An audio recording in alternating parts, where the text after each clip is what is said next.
अस्सलाम वालेकुम। मेरा नाम डॉक्टर आसिम ताहिर है और मैं आपको एंशियंट पार्ट जो है हमारी कोचिंग का वो पढ़ाऊंगा। द मेन ऑब्जेक्टिव हियर हमारा ये नहीं होगा कि हम सारा अंधा की तरह पढ़ते रहे। The objective of us will be just to cover the very important parts, the crux, जिससे आप सिलेक्शन पा जाए। 5 साल का सिलेबस 1 साल में हमें कवर करना है। सारा सिलेबस उर्दू का पोर्शन में आपको कवर करवाऊंगा, जिसमें मौलिजात, कुलियात, पूरा कुलियात, कुलियात अदबिया और कुलियात उमूर तबैया ये सब आता है। इसके अलावा भी जो भी है, जैसे इल्मुल अमराज है, ये सब मैं आपको पढ़ाऊंगा।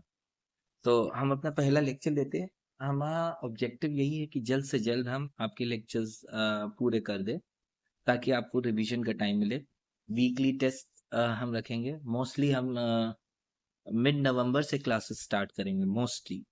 मुझे पता है आप लोगों का बहुत सारी कोचिंग में ले लिया होगा, but you can try it and we are sure that we will give empty number of selections this year, inshallah taala.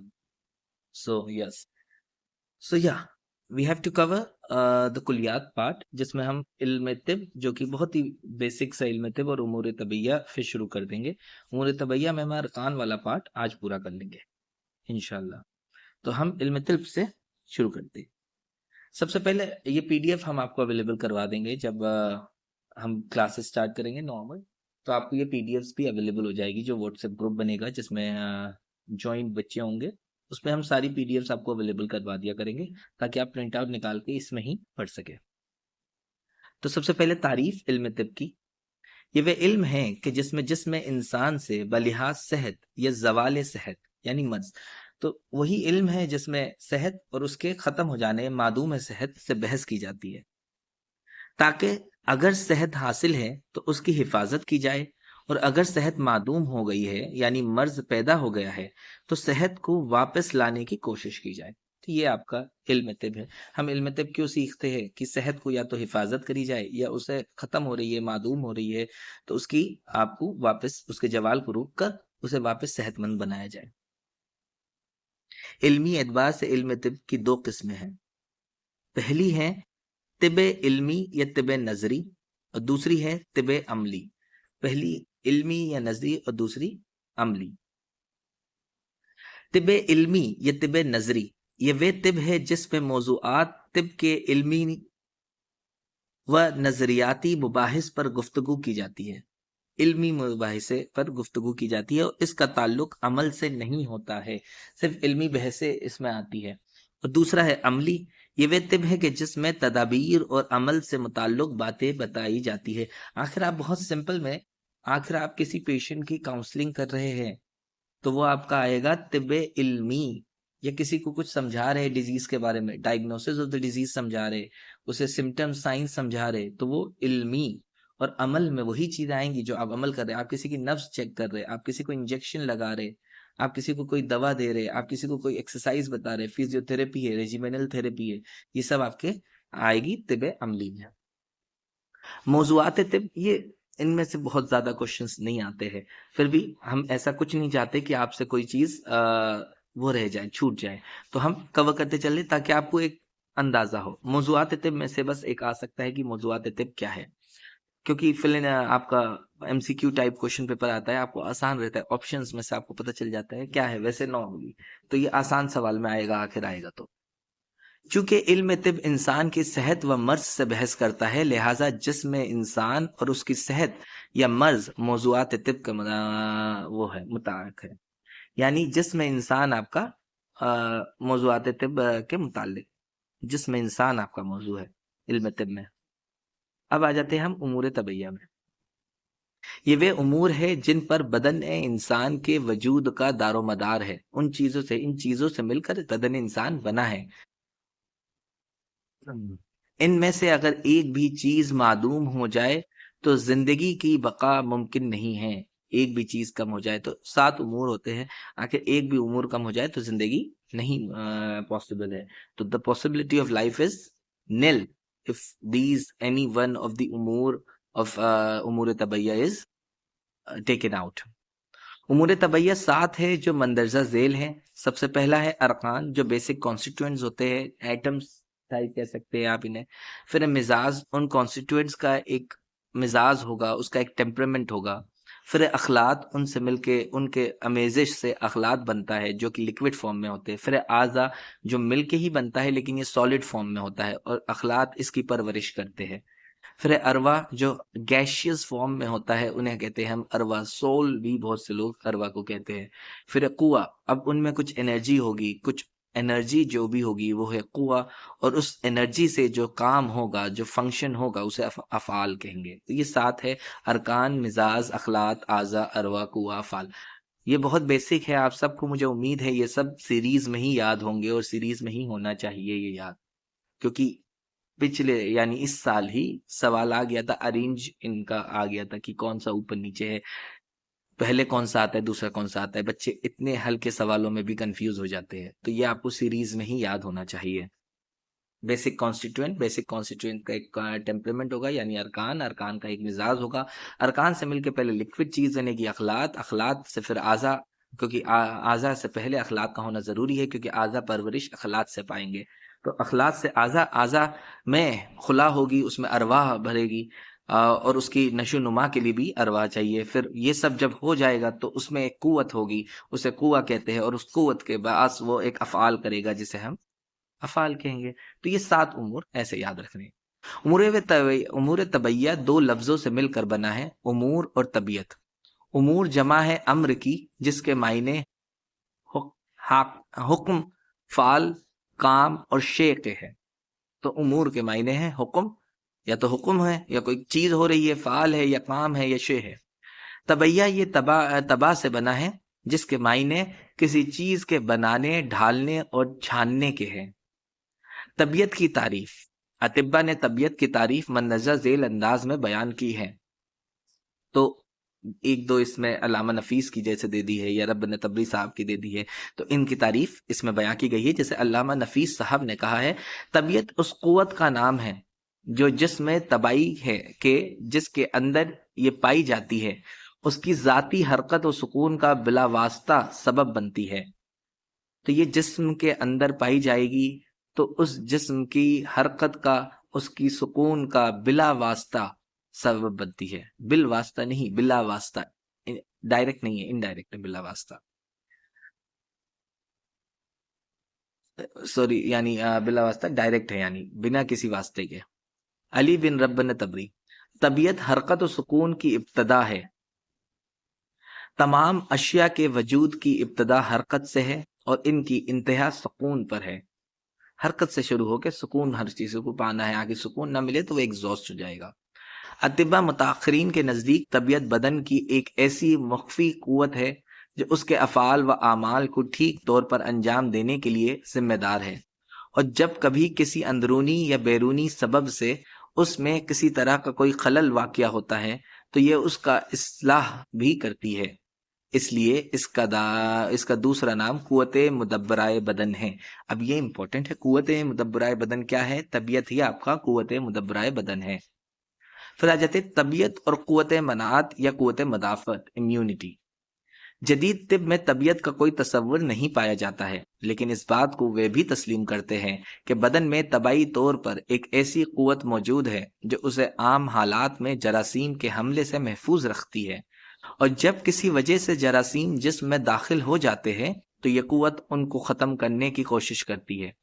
अगर जरासीम के मुकाबले में यह कुव्वत कवी होती है तो मर्ज का जल्द ही खात्मा हो जाता है, और अगर यह कुव्वत कमजोर होती है तो मर्ज शिद्दत अख्तियार कर लेता है। तो इस सूरत में खारजी दवाओं से उन्हें हलाक करने की कोशिश की जाती है। बदन की इस मुख्फी कुव्वत को तिब्ब जदीद में मनात या कुव्वत मदाफत कहा जाता है। इम्यूनिटी का बेसिक कॉन्सेप्ट आप सबको आता होगा, तो वही यहाँ पे बयान किया गया है। तबीयत का मफहूम कुव्वत मनात से करना सही नहीं है, क्योंकि तबीयत का मफहूम कुव्वत मनात से कहीं ज्यादा वसी और जामे है। इसलिए कि तबीयत दरअसल एक ऐसी कुव्वत है जो सिर्फ जिस्म को अमराज के हमले से ही नहीं बचाती, बल्कि आम हालात में भी जिस्म की इस्लाह और तदबीर के कामों में मसरूफ रहती है। तो ये सिर्फ आपको हमलों से नहीं बचा रही है, आम हालात में जो हमारे काम हैं सारे, जो हमारे रोजमर्रा की जो हमारी चीजें हैं, उसे भी तबीयत ही वो कर रही है। जिसकी वजह से जिस्मानी निज़ाम में कोई खलल वाक़या नहीं होता है। गोया तबीयत के दायरे कार में सेहत व मर्ज दोनों दाखिल है, जबकि क़ुव्वत मुदाफ़अत या क़ुव्वत मनाअत का काम सिर्फ जरासीम के हमले से महफूज रखना और हमला हो जाने की सूरत में उनका मुकाबला करके उनके मुज़िर असरात से बदन को महफूज रखना है। तो मुदाफ़ियत का काम सिर्फ हमले से महफूज रखना है और तबीयत आपका रोज़मर्रा के काम में भी आती है। क़ुव्वत मनाफ़त या क़ुव्वत मुदाफ़अत क्या है? जिसमें इंसान में मुख्तलिफ टॉक्सिन्स और पैथोलॉजिकल ऑर्गेनिज़म्स से मुकाबला करने की एक क़ुव्वत पाई जाती है। इस क़ुव्वत को मनाअत कहा जाता है। इसकी दो किस्में हैं, कुदरती मनाअत जो हमारे अंदर होती है, इक्तसाबी मनाअत जो आर्टिफिशियली हम देते हैं। अब कुदरती मनाअत क्या है?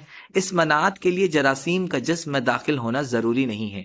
यह कुदरती तौर पर जिस्म में पाई जाती है। इसके दर्ज झेल सूरतें हैं। फेगोसाइटोसिस सबसे पहली एक सूरत है। रतूबत मैदा में पाया जाने वाला तेजाब भी जरासीम कश असर रखता है, तो वो भी कुदरती मनाअत है।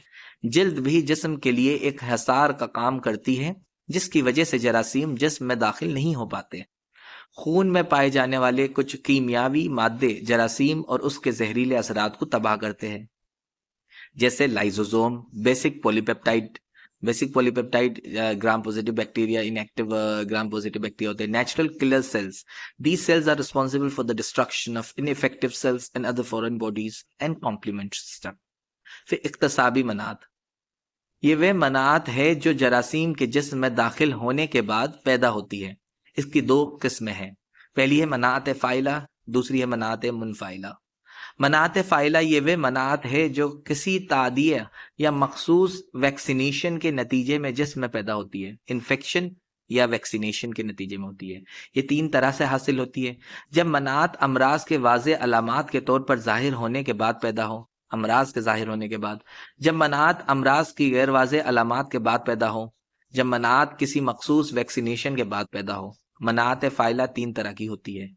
अब मनाअत फ़ाइला जो है, ये तीन, ह्यूमरल इम्यूनिटी जो ब्लड हमारी इम्यूनिटी देता है, फिर सेलुलर इम्यूनिटी जो सेल देते हैं, और कॉम्बिनेशन ऑफ द अबव। मनाअत मुनफ़ाइला, ये सब बहुत बेसिक कॉन्सेप्ट्स है।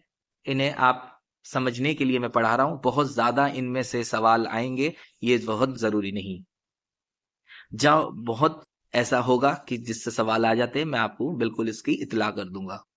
अमराज की मदाफ़अत के लिए जब अजसाम ज़िद्दिया को किसी जिस्म इंसान या हैवान से तैयार करके किसी दूसरे शख्स में मनाअत पैदा करने के लिए दाखिल किया जाए, तो इस किस्म की मनाअत को मनाअत मुनफ़ाइला कहा जाता है। हम फॉरेन पार्टिकल्स दे रहे हैं, या तो हमारी बॉडी से उसने कुछ लिया और वो दे दिया, या फिर किसी ऑर्गेनिज्म से उसने कुछ लिया और हमें दे दिया, वो है आपकी मनाअत मुनफ़ाइला। इसमें तैयार शुदा अजसाम ज़िद्दिया जिसमें दाखिल किए जाते हैं, ये तीन तरह के होते हैं। नॉर्मल जो ह्यूमन आईजी है, specific human IG immunoglobulin, antisera और एंटीटॉक्सिन, ये सब होते हैं। अब हम पहला अम्र जो है, अरकान, रुकन, पिलर्स मतलब होता है इस पे, जिसमें इंसान का पूरा ढांचा जो है, जो खड़ा है, जो पिलर है, वो है अरकान। अरकान को अनासिर और उस्तकुस्सात के नाम से भी जाना जाता है। ये इसके मुतरादिफात है, ये याद रखने जरूरी है, आपको याद होंगे, इतना मैं एक्सपेक्ट करके चल रहा हूं। तो इन्हें अनासिर और उस्तकुस्सात भी कहते हैं। उस्तकुस्सात भी मतलब वही होता है बेसिक कॉन्स्टिट्यूएंट्स। ये वे बसीत और मुफरद मादे हैं जो बदने इंसान वगैरह के लिए अज़ाए अव्वलिया है। बदने इंसान वगैरह का मतलब यहाँ पे आप समझ गए होंगे, वगैरह में सारी जानदार चीज़ें आती है, तो सारी जानदार चीज़ें इसी से बनी है। लेकिन हमारा जो मौजू है इल्म तिब का, वो है सिर्फ बदने इंसान, तो हम बदने इंसान से बात कर रहे हैं। तो बदने इंसान के लिए अज़ाए अव्वलिया है, the basic constituents of the human body are अरकान, और जिनका ऐसे मादों में मुनकसिम यानी उसका तकसीम, मुनकसिम तकसीम बटना, मुनकसिम होना मुमकिन नहीं है, जिनकी माहियतें और सूरतें मुख्तलिफ हो, तो वो कट के भी टूटेंगे भी तो वैसे ही रहेंगे, यानी डिफरेंट चीज नहीं बनाएंगे। अरकान के बाहम मिलने और तरकीब पाने से मवालिद सलासा हैवानात, नबातात, जमादात वजूद में आते हैं। तो सारी चीजें इसी से बनी हुई है।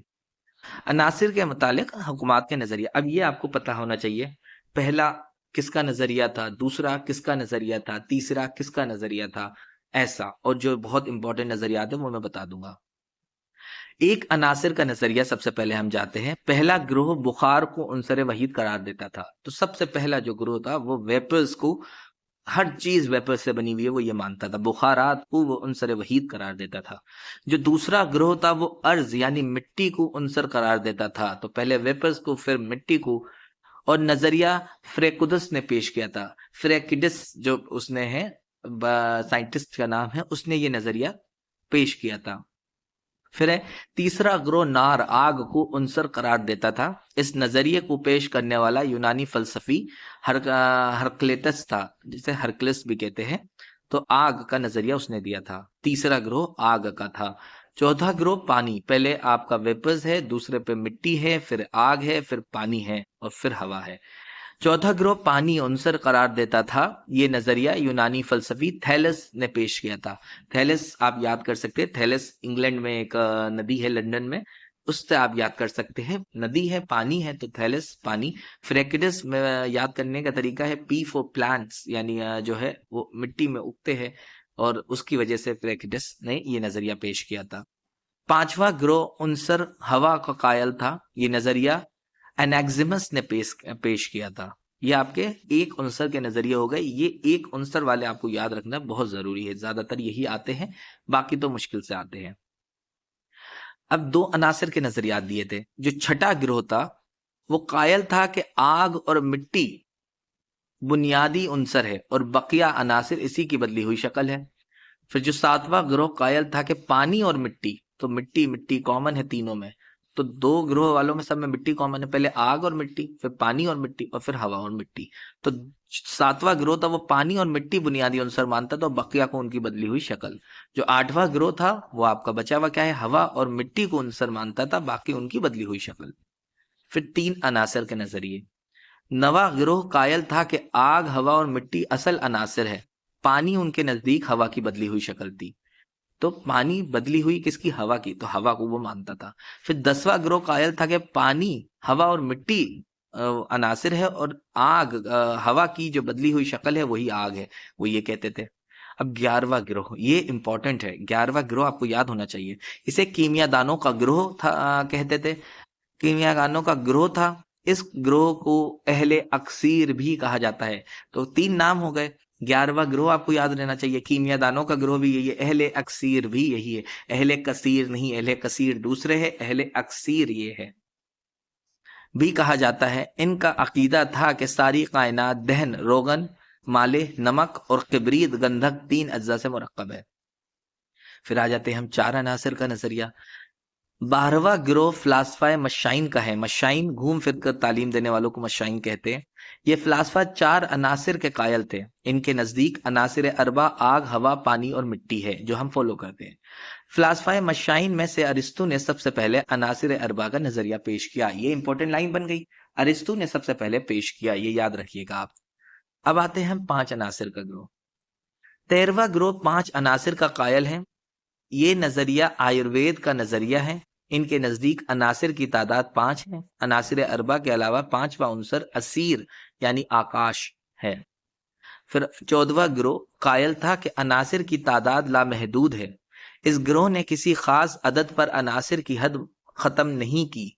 इस ग्रोह का ख्याल था कि अनासिर खालिस सूरत में तकरीबन पाए ही नहीं जाते हैं, बल्कि कायनात की सारी चीजें मिली जुली यानी मुरक्कब हुआ करती हैं। इसलिए इस नजरिए को असहाब खलीद, खलीद का मतलब है मिला जुला, खुल्त खिल्त मिल्त हुआ खलीद का नजरिया कहा जाता है। इस नजरिए को पेश करने वाला मशहूर फलसफी एनेक्सागोरस था। ठीक है, एनेक्सागोरस ने ये नजरिया पेश किया था, ये याद रखिएगा, नाम एनेक्सागोरस, असहाब खलीद का नजरिया था। अब फिर एक आ जाता है जर्रात का नजरिया। इस नजरिए को डेमोक्रिटस ने पेश किया था। इसने बताया कि हर चीज जर्रात से मिलकर बनी है और ये जर्रात नाकाबिले तकसीम है। ये गैर फानी है, हमेशा से गर्दिश में है और इसी तरह हमेशा गर्दिश करते रहेंगे। डेमोक्रिटस को फलसफी खानदा भी कहा जाता है क्योंकि वह हमेशा हंसता रहता था। फलसफी खानदा भी डेमोक्रिटस को कहते हैं, ये नाम भी याद रखिएगा। डेमोक्रिटस जर्रात का नजरिया पेश किया, फलसफी खानदा किसे कहते, डेमोक्रिटस को। फिर आगे कैफियत अरबा। फिलासफाए मशाइन का नजरिया है कि इल्म आलम का कौन और फसाद में 4 तरह की कैफियत पाई जाती है। हरारत, बरूदत, रतूबत और यबूसत। ये सब हमारे बेसिक प्रिंसिपल्स ऑफ यूनानी है, जो डायग्नोसिस में भी काम आएंगे, जो आपको दवा देने में भी काम आएंगे, जो आपको यूनानी तरीका इलाज में भी काम आएंगे, हर तरीके से। इन कैफियत में से 2 कैफियतें, हरारत और बरूदत, कैफियत फाइला है, वो एक्टिव है। हरारत और बरूदत एक्टिव है, वो कैफियत फाइला है। और रतूबत और यबूसत कैफियत मुनफाइला है, वो इनएक्टिव है, एक्टिव नहीं है। कैफियत फाइला कैफियत मुनफाइला के साथ वाबस्ता रहती है, यानी हरारत के साथ कैफियत मुनफाइला में से रतूबत या यबूसत, और इसी तरह बरूदत के साथ रतूबत वाबस्ता होगी या यबूसत वाबस्ता होगी। इस तरह से कायनात में 4 तरह के मुरक्कब कैफियत पाई जाती है, जो कि आपको पता ही है, हार याबिस, हार रतब, बारिद याबिस और बारिद रतब। ये चारों कैफियत किसी मादे के साथ वाबस्ता होती है। चुनाचा कैफियत हार याबिस जिस बसीत और इब्तदाई मादे के साथ वाबस्ता होती है, तो उस मादे को उनसरे नार कहा जाता है। हार याबिस नार। कैफियत हार रतब जिस बसीत और इब्तदाई मादे के साथ वाबस्ता होती है, उसे उनसरे हवा कहेंगे। और कैफियत बारिद रतब जिस बसीत इब्तदाई मादे के साथ वाबस्ता होगी, उसे उनसरे माँ कहेंगे। और कैफियत बारिद याबिस इसी तरह जिस बसीत इब्तदाई मादे के साथ वाबस्ता होगी, उसे उनसरे अर्ज कहेंगे। अब आता है अरबियत अरकान की दलील कि 4 रुकन हैं, ये किसने दलील दी। अलामा नफीस ने कहा है कि मुरक्कबात के वजूद के लिए 4 किस्म के मादों की जरूरत होती है। तो अलामा नफीस ने ये दलील दी, पहले तो ये रखिएगा कि नजरिया पेश अरिस्तु ने करा था, लेकिन जो दलील दे रहे हैं वो अलामा नफीस है। 4 किस्म के मादों की जरूरत है। एक ठोस मादा, ताकि मुरक्कबात को एक मखसूस शक्ल हासिल हो सके। दूसरे, एक सयाल मादा, ताकि मुरक्कबात मुख्तलिफ शक्ल में तब्दील हो सके। तीसरा, एक हवाई मादा के मुरक्कबात में खुला पैदा हो सके, स्पेस पैदा हो सके, जिसकी वजह से मुरक्कबात लतीफ और हल्के हो सके। चौथा, एक हार मादा की जरूरत होती है, ताकि मादा नजस पक पा सके। बस इन्हीं 4 तरह के मादों से मकसद पूरा हो जाता है और तमाम मुरक्कबात बन जाते हैं। लिहाजा ये तस्लीम किया जाता है कि मुरक्कबात के बुनियादी अज्जा 4 ही तरह के होते हैं। ये अलामा नफीस का पेश करदा नजरिया है। इन्होंने दलील दी थी, और जो 4 अनासिर का नजरिया था वो अरिस्तु ने दिया था, जैसे कि हम ऊपर बयां कर चुके हैं। अनासिर का तबाई मुकाम और अगराज वजूद अनासिर, ये हमें अब पढ़ना है। ये आज का लास्ट टॉपिक है। पहला है अनासिर अर्ज। उनका तबाई मुकाम क्या है? आपको याद होगा, आपने फर्स्ट ईयर में अपने वो सर्कल बनाया होगा कि मरकज में जिसके अर्ज थी, उसे चारों तरफ घेरे हुए पानी था, उसके चारों तरफ हवा थी और ऊपर आग थी। तो पहले मरकज में जो है उनसर अर्ज ही है। इस उनसर की कैफियत बारिद याबिस है। ये उनसर निहायत ठोस और वजनी होता है और दिगर अनासिर के मरकज में वाक़ होता है। इस उनसर का तबाई मुकाम तमाम अनासिर का वसत यानी मरकज है, और इस उनसर का वजूद कायनात में इस मकसद के लिए है कि इससे ठोस मुरक्कबात बन सके, जो मजबूत और मुस्तहकम हो, और अपने इस्तेहकाम की वजह से उनकी अशकाल और हैयत भी महफूज रह सके। फिर आता है उनसर माँ, जो उसे घेरे हुए। इस उनसर की कैफियत बारिद रतब है, और ये उनसर अर्ज के ऊपर है और उसको घेरे हुए है, और खुद उनसर हवा से घिरा हुआ है। ये उनसर अर्ज से कम और उनसर हवा और उनसर नार से ज्यादा वजनी है। इसका वजूद कायनात में इस मकसद के लिए है कि इसकी वजह से उनसर अर्ज मुख्तलिफ शक्ल अख्तियार कर सके। फिर आते हैं उनसर हवा। इस उनसर की कैफियत हार रतब है और ये हवाई होता है। इसका वजन उनसर माँ से कम और उनसर नार से ज्यादा होता है। ये उनसर माँ को घेरे हुए है और खुद उनसर नार से घिरा हुआ है। इसका वजूद कायनात में इस मकसद के लिए है कि इसकी वजह से मुरक्कबात में तखलखुल पैदा हो सके और मुरक्कबात लतीफ और हल्के हो सके। फिर आता है लास्ट उनसर नार। इस उनसर की कैफियत हार याबिस है। उनसर नार का तबाई मुकाम ये है कि जुमला अनासिर के ऊपर है और उनसर हवा को घेरे हुए है। चुनाचा इसका तबाई मुकाम आसमान की व मुक़र्रर सतह है, जहां कौन और फसाद खत्म हो जाता है। इस उनसर के वजूद का मकसद ये है कि मादों को नजस दे, पका दे, ताकि मुरक्कबात अपनी शक्ल पर कायम रह सके। तो ये जो हवा, जो हमारी दुनिया है, उसका जो गोला है, उसकी जो लास्ट लेयर है, वही इसका लास्ट मुकाम है। फिर आता है अनासिर इंसानिया। वे अनासिर जो इंसानी जिस्म को बनाने में काबिल लिहाज मिकदार में हिस्सा लेते हैं उनको उनसरे इंसानिया कहा जाता है। आमतौर से ये 16 यानी 16 होते हैं अनासिर, और बाज़ हालात में 19 अनासिर जिसमें इंसानी की तकवीन में हिस्सा लेते हैं। नंबर्स याद रखिएगा, मोस्टली 16 होते हैं। किसी किसी इंसान में 3 और अनासिर पाए जाते हैं, जैसे कि मैग्नीज, कॉपर और लेड। ये 3 एक्स्ट्रा अनासिर है जो 19 बनाते हैं इसे। ठीक है, 16 और 19 कोई भी नंबर ऑप्शन में आए, ये इंपॉर्टेंट है, यहां से सवाल बन सकता है। इसलिए इन अनासिर को ख़ास तौर से अनासिर इंसानिया कहा जाता है। इन अनासिर को शक्ल व सूरत के लिहाज से 4 हिस्सों में तकसीम किया जाता है। पहला है अनासिर नारिया। नारी मतलब जो आग से बने हुए अंसर है, जैसे कि ऑक्सीजन है।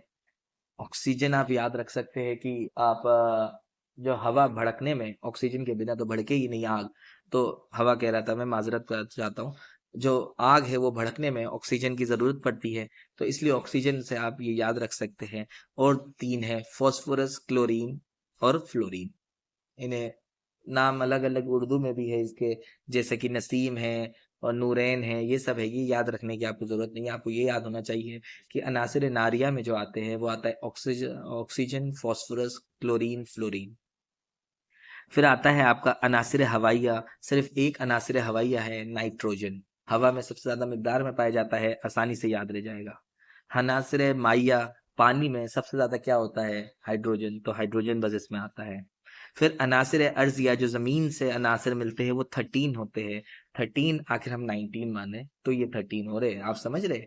लास्ट के 3 इसमें एडेड है। 13 जब होते हैं जब ये हम 19 माने, तो कि इंसानिया अनासिर इंसानिया 19 होते हैं, तो ये अनासिर अर्जिया उनमें से 13 होते हैं। क्या है वो है आपका sodium, potassium, calcium, magnesium, iron, sulphur, carbon, silicon, lithium, iodine, manganese, copper, lead. ये जो लास्ट के मैग्नीज, कॉपर, लेड है, ये सब में नहीं पाए जाते हैं।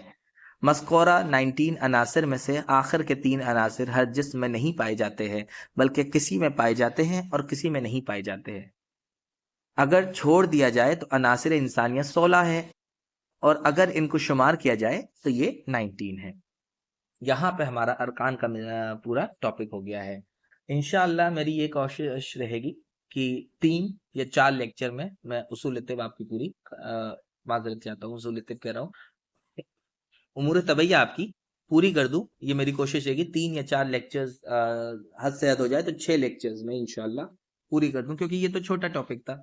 लेकिन जब हम पढ़ेंगे कुव्वत, जो कि एक बहुत लंबा टॉपिक है, आपको समझने भी वक्त चाहिए, वो हमें 1-2 लेक्चर लेने पड़ेंगे कुव्वत के। अफ़ाल एक छोटा टॉपिक है, जो आप कुव्वत आ गई आपको अफ़ाल आ गया, तो इंशाल्लाह जल्दी तो ये हो जाएगा। इसके बाद हम आप जो फरमाइश रहेगी बच्चों की, जब क्लासेस शुरू होंगी तो हम वो करेंगे। 1-2 में इंशाल्लाह आपकी ये डेमो क्लासेस ऐसे डालूंगा, यूट्यूब पे मिल जाएगी। बाद में आपको रिकॉर्डेड लेक्चर्स आपको ऐप पे या के थ्रू या जूम पे हम ले लिया करेंगे, तो ऐसा होगा।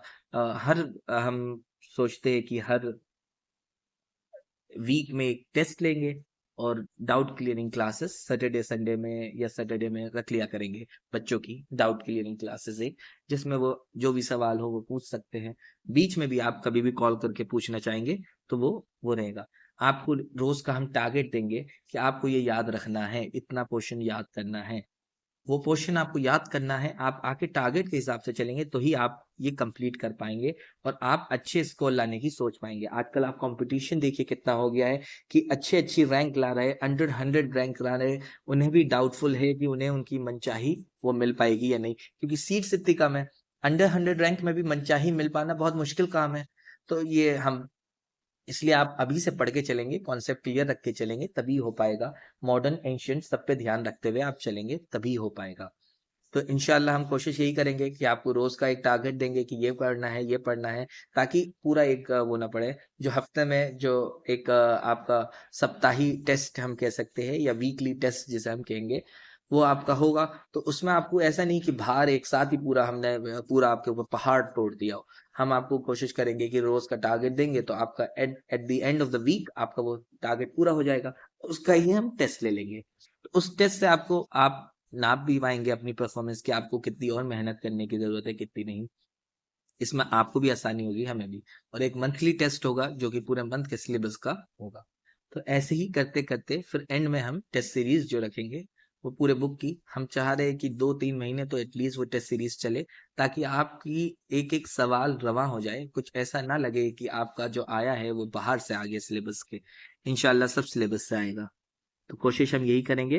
अ, आप सबसे गुजारिश है अपने दोस्तों को भी ये वीडियो फॉरवर्ड करिएगा, ज़्यादा से ज़्यादा लोगों को बताइए, और इंशाल्लाह हम नवंबर मिड से स्टार्ट करवा देंगे क्लासेस। तो ज्वाइनिंग के लिए आप कांटेक्ट कर सकते हैं मुझे या डॉक्टर मारूफ को, आप कांटेक्ट करिए।